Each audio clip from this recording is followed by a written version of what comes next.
all you beautiful, brilliant geniuses. Welcome back to Gene Key of the Day. We are in front of the wheel today because the sun is in the 62nd gene key. And 62 is the seer of the holographic language of light. And so we are going to be exploring the relationship between astrology and the gene keys, what I call Astro-genetics. Because this is being able to see the patterns and the code of life, which, the 62's got this extra special gift for. So, we want to understand, well, first of all, excuse me, thank you. We want to take a closer look at the transiting planets and kind of get an understanding of where they're at right now, but also a way that you can start to interpret them yourselves. So consider the planets as these inner set of characters in our psyche, and these aspects of ourself that are just a part of who we are. So when these aspects of ourself, Mercury, Mars, Saturn, Jupiter, all the planets, when they are moving into a certain gene key, a certain ray of archetypal information, they're going to be expressing something and calling us to experience a certain flavor of consciousness. So we want to take a look at, for instance, the gift and the shadow quality of the planets and how they touch the gift and shadow quality of the gene key and draw forth its wisdom and challenges so that we can learn from them. So let's start with 62, where the sun is. The sun is this, well, as we've talked about it before, it's a star. It's the stellar central point and focus of light in our entire solar system. So it sort of has this special characteristic, which is having to do with our identity. And some of the qualities it has is it brings vitality and it brings creativity to wherever it touches.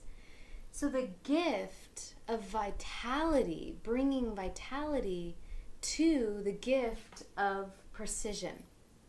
Right now we have extra juice to be precise with our words. Precision is the capacity to have an eloquence for bringing the universal patterns and the nature of reality into language.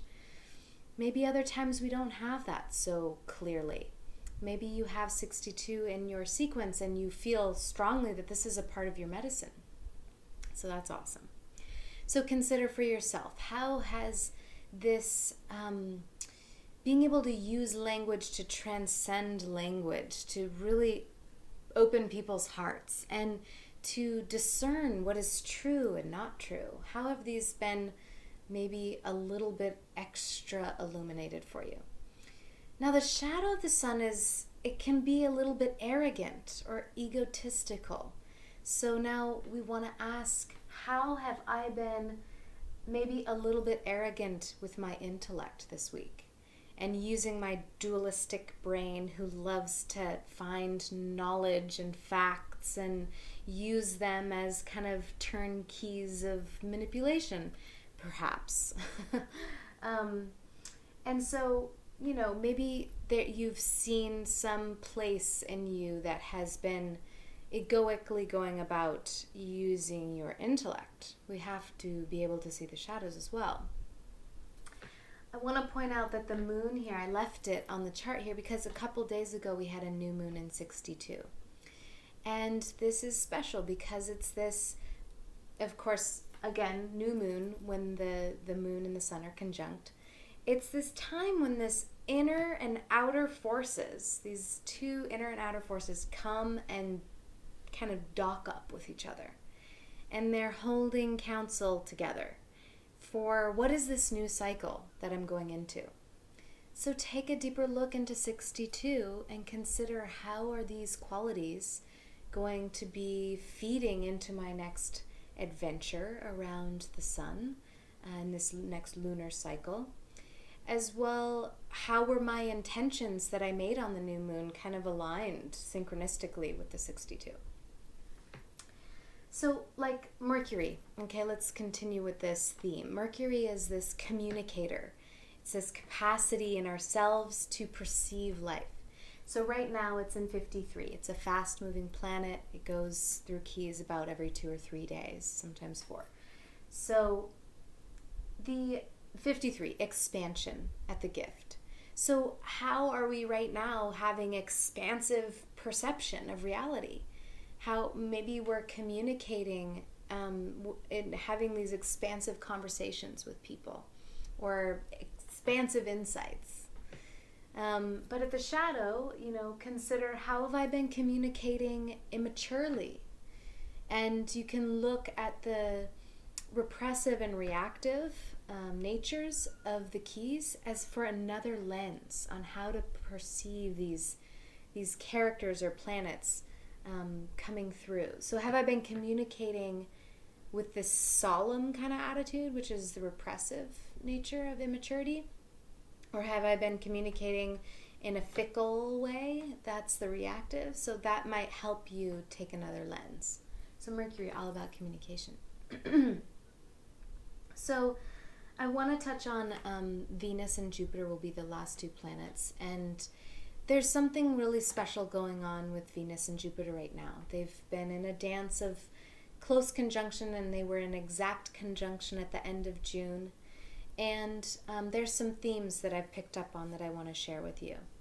So Venus right now is right about to station, tomorrow actually, the 19th, will station, and which means to stop and then start to retrograde. From July 19th to September 8th is when it really hits direct. So for this next, however long that is, 6 weeks, 7 weeks, it's kind of a long time, Venus is going to be having this retrograde cycle that happens to be through the entire ring of union, which is all about relationships. So Venus is this feminine quality of our inner hearts, our love nature, and it does have so much to do with relationship. And its retrograde is sort of that time again where we get to take a pause and really have some introspection with that planet and have a moment to consider, how are things going in my heart, in my love relationships. And so the fact that it's going to station in 59 and hold there for 2 weeks, and then it's going to go into 29, backwards of course, commitment for 2 weeks, and then it'll go into 4 for a week and then close off with 7 for 2 weeks. Each of these keys make up entirely the ring of union, which is transforming relationship on the planet. And Jupiter is hanging out in 29 for that whole cycle, most of that whole cycle. And then 59. So it's in the ring of union, bringing expansion to this deep introspection and period of transformation within relationship. So it's a time to really be taking a look. Now let's get a little more specific though. Venus being our love nature and the capacities of our hearts to open and love. In 59, our heart is drawing us to deeper intimacy. And so feel that. Feel where your heart is drawing you to shed its layers and come into deeper connection and trust in intimate relationship. This has to do with sexuality and the clearing of our genetic codes around relationship. This is a very powerful and edgy key. It's alive right now in the psyche of humanity, for real. Now, at the shadow, we have to consider, where is our heart closing off to intimacy? That's a deep one. So the invitation is there. Feel into that. Where are my walls? And where am I not being honest with my heart? Because the dishonesty can live in our hearts, and maybe we're not being completely willing to face the dishonesty in our heart. So time to open up. And then it, moves into 29, which is all about commitment. But we'll look at that through the lens of Jupiter, because right now Jupiter is in 29, and it will be for several weeks. Jupiter is bringing faith to wherever it goes. And it's expanding wherever it touches, exaggerating that area. But I love that faith quality, especially when it comes to commitments.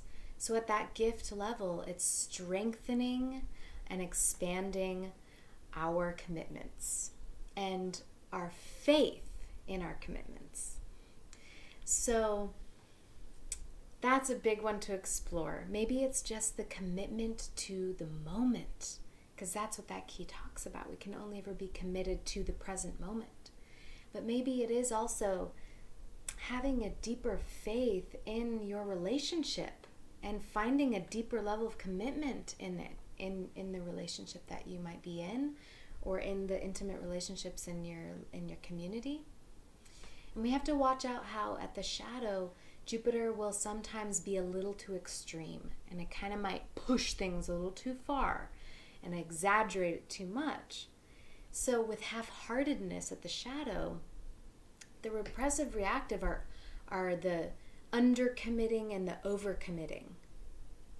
Or vice versa, I might have got that switched up, but it's either being, and so with the shadow of Jupiter being pushing it, are we pushing our commitments and over-committing too far? Or are we also maybe being extremely unreliable?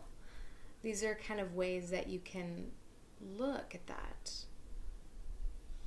So again, just emphasizing how beautiful that ring of union, this passage through the ring of union is, and how vulnerable of a time this is for us all to be transforming in our hearts. And, right now, with the perceptive capacities of the language of light, I bless your following days and wish you a beautiful week, and we'll be tuning back in soon. Thank you for being present and willing to go on this journey together. Much love.